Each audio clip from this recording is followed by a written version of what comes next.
I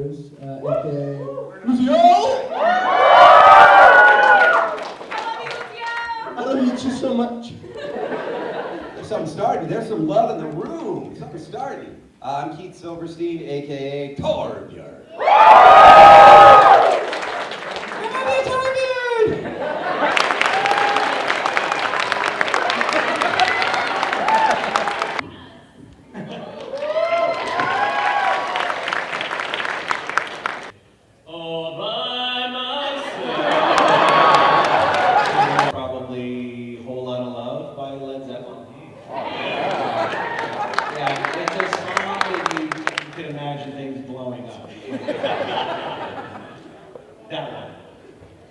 I could see Zenyatta getting down to, welcome to the jungle. But the elevator music version of that. Use that version. Yes. Okay, I think May's song is easy to guess. I have some clue for you. My favorite Disney movie.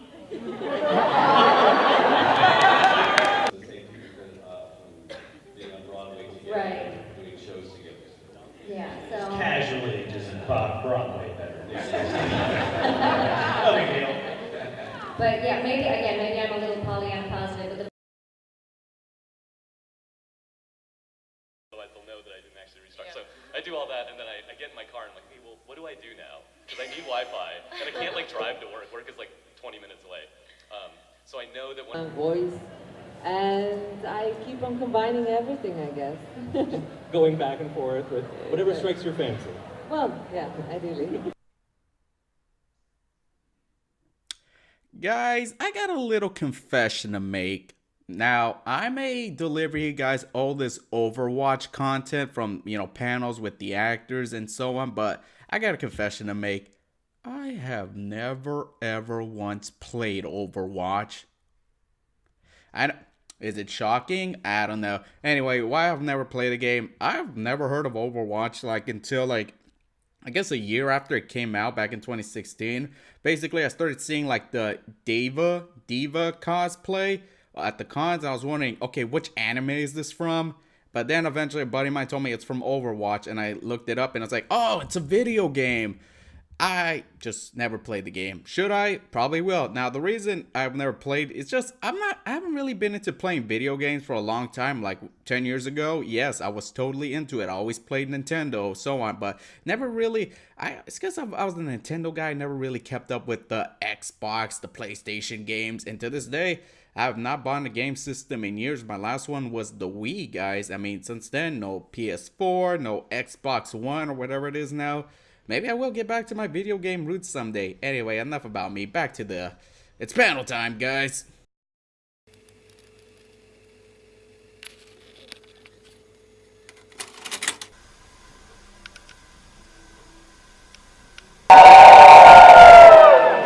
Let's get the cast of Overwatch up here. They're going to introduce themselves as they sit down. Just to let you guys know, my name is Matt Murray. I was not just on that video screen. But I did work for Stan Lee, and right now I'm a VP for a game that is a charity effort called Global Superhero Initiative. But you don't want to hear about my game, you want to hear about this one. So, panel, who are you, and what are we doing here? What's up, LA Comic-Con? My name is Josh Petersdorf. I play the voice of Roadhog in Overwatch, and I got one question. Are you ready to go whole hog? Yeah. What's up, guys? I'm Chris Parson. I'm Junkrat in Overwatch. Also, what's the name? Gladio in Final Fantasy 15. Yeah. Assassin's Creed, Rango, some Family Guy stuff. What's up, LA? Yeah. No, what's up, LA? Hello, LA. I am Fyodor Chin. I am the voice of Zenyatta. Are you ready to experience tranquility? Happy Halloween, LA! I'm Paul Nakauchi. I'm the voice of Hanzo. My aim is true. Yes. And hello, this this is is my... Topo. Oh, and that's Topo. And I am Jen Cohn, and this is my first con ever in LA. This is awesome.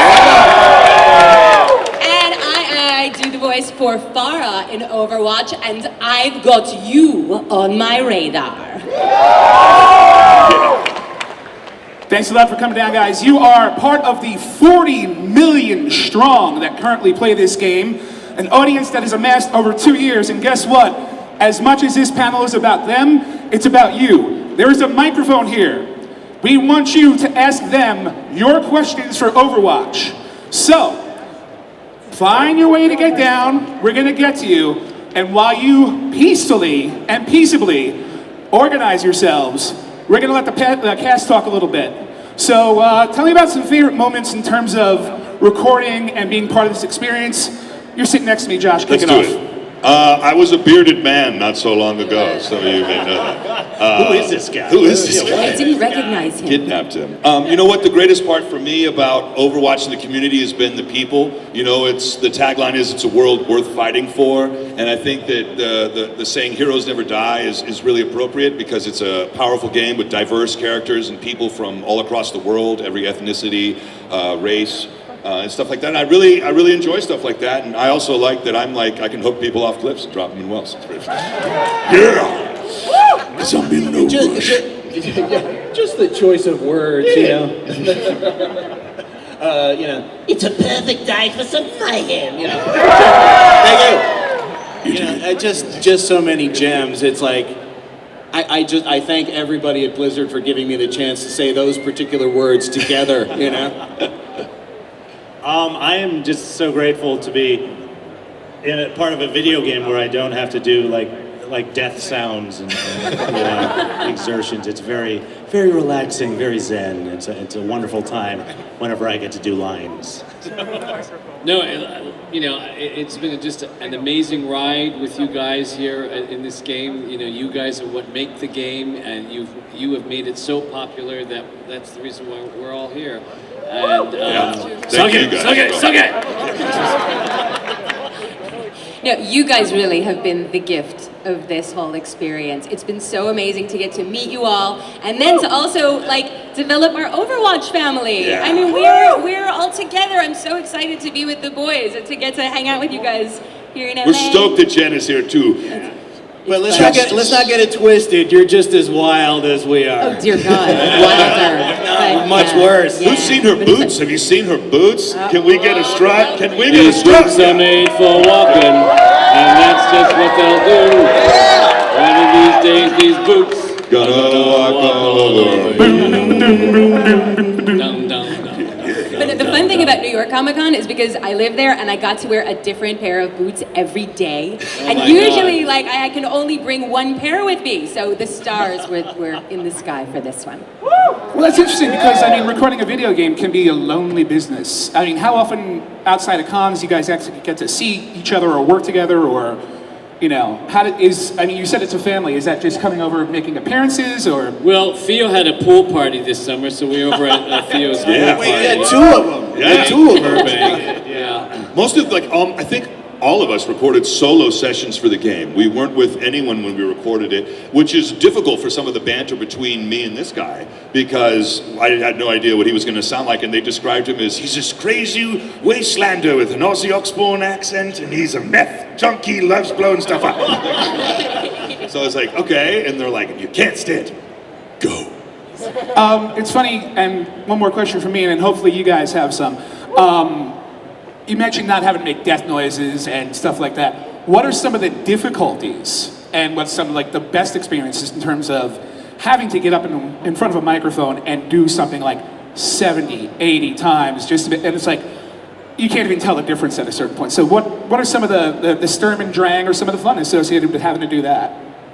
Well, you're asked to do death noises, very specific death noises. They'll say, okay, now you're being pushed off the building and you're falling 20 stories and then you're going to splat on the ground and then we want some death rattle at the end. Go.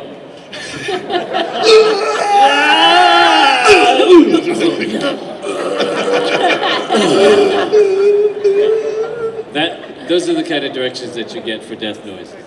What's one of the best sounds that you've had to make? When I played the game a lot, I was 40 away from plat this last season, right? Okay, so best in the cast, come at me, bro. And it's true. But the funniest thing is when you die, I'm like, I hear stuff from Roadhog all the time. Like, where did I record that? Like, what was I drinking that day? You left your mic on in the bathroom. I think that's All right, we ready to go out to the crowd? You gotta step over to the mic, man. I'm gonna throw out some ground rules here. First of all, as you hear, they love doing their own voices. One thing we're gonna ask, don't have them do another character's lines in somebody else's voice. Another thing, no cursing.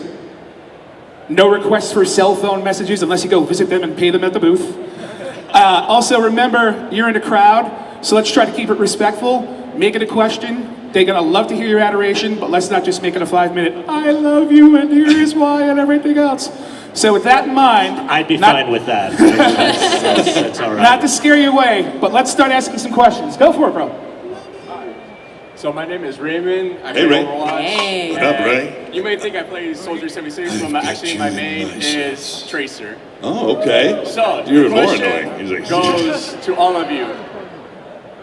When do you guys, like how you said you play Overwatch and stuff, do you guys play your characters and go online and talk to people with your voices to trick them out? Oh yeah, all the time. I'll be like in a game and I'll be in a quick play and I'll be like, bro, this is Optimus Prime. And they're like, whoa. I'm like, yeah, you like that voice box? You want to hear my Winston one?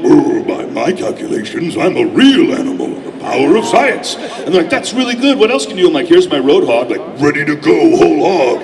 They're like, yeah, your Winston's better. That happens a lot. I like to go to movie theaters a lot and use the voice. You're talking too much. Put away the phone. They do, you know? That would really creep me out if I was in a movie theater. You're talking too much. I like doing Chris's Junkrat just when I'm in the shower, just everything's coming up exploding. I just say that to myself. And then I've done the experience tranquility. They're fun to do, man. They're fun to... The community is always very welcoming and they love being teased. And when I stream the game a lot, sometimes people will be like, oh my God, it's you. And then other times people are like, is it really you? And I'm like, well, you'll never know if it is. Well, no, will you? So, thank you for your question, Raymond. Just remember, I'm not your dad. Hello. It's on. Okay. Hi, my name is Jesus. I'm a Widowmain. Hey. Yeah. She's not here, unfortunately, but I was going to ask... Look at them flick at their wrist. Look at them flick at their wrist. Turn up. I was going to ask, what are you guys' thoughts on your own individual character's lore in Overwatch? Individual characters' lore, did you say? Yeah, like your own character's lore. Like, what do you guys think about it? Like, do you guys like it, or do you guys think it could be changed? I love it. I want to know more about my dad. Yeah. I need to know more about my dad. All we know is that he's Sam. I need more information. And I love that she's complicated and that she's someone who has mother issues. And it's like, I love her lore. I think it's great. I'd like to know more about Hanzo and Genji's, like, you know, when they were little kids and what happened and, you know, how much they fought and who was the mean older brother, who was, you know. Yeah. I'd like to learn more about that. What lore? We need more, right? Who wants more Zenyatta lore? Yes. Let them know. Jeff, are you listening? Butch and Sundance, the early years. Yeah. Right? How did it go down, you know? Yeah, exactly. I loved how they described how Roadhog and Junkrat met in the bar, and Roadhog was just kind of like, I'm bored, I'll help you out. And he was like, come on, Rowdy, 60-40? And he's like, 50-50. No problem. I'd love to see them explore that more. I think there's such a fun dynamic in that Jay and Silent Bob thing. Chris killed it on that thing on the Junkertown short, so absolutely. And I'm hoping to see more stuff like that in the future for sure. Yeah, great question, dude. Thank you. Absolutely, thank you. Now, as actors, do the writers, producers, do they turn to you and say, hey, what do you guys maybe think? Or Oh, I they're wish. just... I think the most creative liberty sometimes some of us get is in between some of like the exertions, and if we're going to throw in and how you're going to make the line special. They'll writing it. Michael Chu and his whole group are such an amazing staff and team of writers that they know the essence of the character, and so I think all of us do as well. So when we get a new line or anything like that, it's written probably now with the character more in mind than it was to begin with. Would you think so? Or? Yeah, definitely. Okay. You say it's a lot of fun moving into like not even just doing the video game stuff, but like doing the shorts and the cutaway. I mean, you just talked about that. I mean, it's. The short was a blast to do and really an eye opener because you could see like, wow, this really could be its own, its own feature. I think. I mean, there was huge reaction to the Hanzo shorts too. I mean, that was just. And it's funny because when we go in and record it initially, it's just you in the studio, so all you have is like maybe just the picture of who Hanzo is, and so the story just sort of unfolds, without any of that, and then they put that in later. So, yeah. Very cool. We got another question, go? Hi, my name is Trey. I'm from Whittier. Hey. What up, Trey? I actually have a question for Jen. Okay. If Anna reunited with her mother, what would her reaction be? What would Pharah's reaction be if Yeah, I'm Anna? sorry. Yeah, if Pharah reunited with her mother, Anna, what would her reaction be? I think she'd be thrilled to death. I think she'd be so happy. I mean, it's such a complicated relationship. I always say, like, when people ask what line would I want to make up for Pharah, like if I could write a line, it's always like, Mom, I think we need a really good therapist. Like, she's... That's a good one. Yeah, I think it would be great. It would be awesome. Yeah, you got it. Anybody else feel like answering that question? Yeah. Well, personally, I feel that Harry Potter is the worst wizard I've ever seen, so matters not. I'd love to see, I think the brilliance of some of the writing of Pharah's storyline in particular is that it's shrouded in mystery. There's little pieces here, little pieces there, and that is the power of the universe, is that it allows the fans to both concoct and create theories, and it allows the actual universe to grow and develop around it. And I think Pharah is one of those fully arced-bodied characters that there's so much more to her, and I want that jetpack so bad. I want it. Yes. I want it. Jetpack cat, I know, right?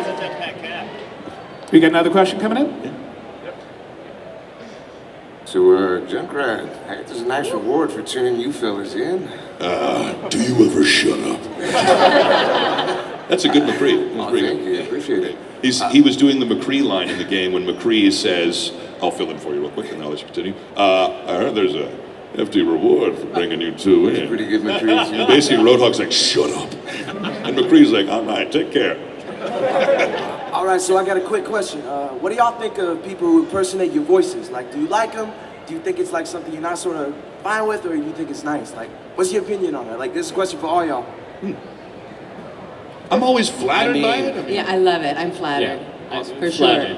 Flattered. I like to dish it out too, so I could take it. We were doing killer Billy Bobs earlier. We were just talking like statues, you know?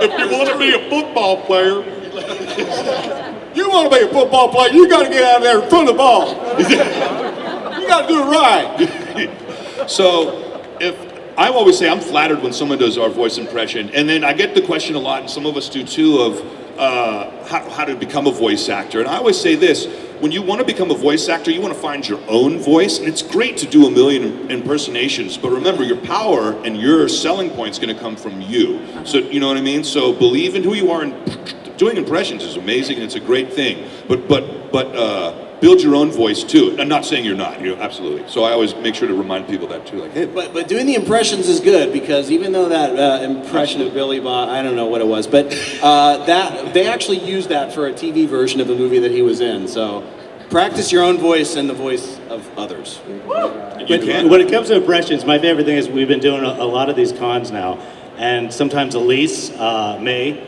will come out from China and join us, and we'll be sitting around in the green room, and Josh and Chris will be doing like their Richard Dreyfuss impression, which is really good. But you want to hear a little? The bodies were pulled from the water. And so they'll be doing this, which is cracking up. He does it better. And Elise will just be like, "What What are they Who doing? is I don't that? know what Who is that? I'm sitting over here talking like this about making Jaws 40 years ago in Martha's Vineyard. I remember every moment hanging out with Steven Spielberg. At least it's just like, the shark well, is I not don't- working. The shark is not working out. But like Jaws, you know, shark, Steven Spielberg. But and she has like, a brilliant sense of humor, though, because she was Yes. the one that gave me the fan, and I said, "What's this symbol on there?" And she says, "It's nothing." And I said, "Oh, okay, you don't want to talk about it." No, it's nothing. It means nothing. So she gave me a little fan with the word nothing on it. Maybe that's what she feels about me. I don't know. That's cool. I love it, though. It's cool to hear you guys love impersonations, because I run a community and we have like a couple, maybe 100 voice actors who all do impersonations of different That's voices. great. So I think we're Stuff like happy that's to hear you awesome. guys. I totally encourage stuff like that. All right, guys. Thanks, brother. Thank you, man. Thank you very much for all the Thank you. questions. Sorry, guys, they're waving us off the stage, which is completely unfortunate, but I want to make sure that the cast can check in with at least one last final thought for you. Hey, so let's just say what's maybe some stuff, projects we're working on, if you guys. Oh, sure. We'll start over here and then we'll just over there and we'll end it. What do you? Jen. I know. Oh my God. You're on What the am I spot. gonna? I know. What else? What am I talking about? Look for a movie called Cruise on iTunes. I saw it. It's And- fantastic. It's fantastic. So you should check that out. And I'm not at liberty to say the other two things that I'm working on, but you'll know soon. Awesome. So I know, but that's super fun. That's good stuff. Yeah. 2019 on Netflix is the reboot of Carmen Sandiego. Where's Carmen Sandiego? And so with Gina Rodriguez as Carmen, and I am Shadow San. I'm one of the tutors at the Spy Academy. Amazing. If the editing gods are good to me, you should see me on season 2 of Big Little Lies, I think next year. And there's a new show Jordan Peele executive produced. It's called Weird City. Watch for that. I think it'll be on Facebook, or no, RedTube Premium. I'm afraid I have signed NDAs and I'm not allowed to speak about the projects that I'm working on. I'm sorry, I cannot comment further. I'm in a similar boat. It's blatantly obvious that I worked on something recently. So I'm really excited to talk about that. And then We're Alive Frontier, produced by Project Alpha, Geek and Sundry, same people who do Critical Role. We just started season 2, so that's live right now on Project Alpha with all Critical Role. Check that out. As well as I think they announced a Gretsuko season 2 for next year also. Stoked about that. Guys, big round of applause for the cast Thank of you, guys. Overwatch. Thank you, Jen, Thank Paul, you. Chris, Don't forget Josh. to vote. And you'll be hearing a lot more of them soon. Thanks a lot, LA. Thank you guys. We'll be at our tables for the rest of the day. Thank you. Check out their tables. They're signing and doing photos, folks, down in autographs.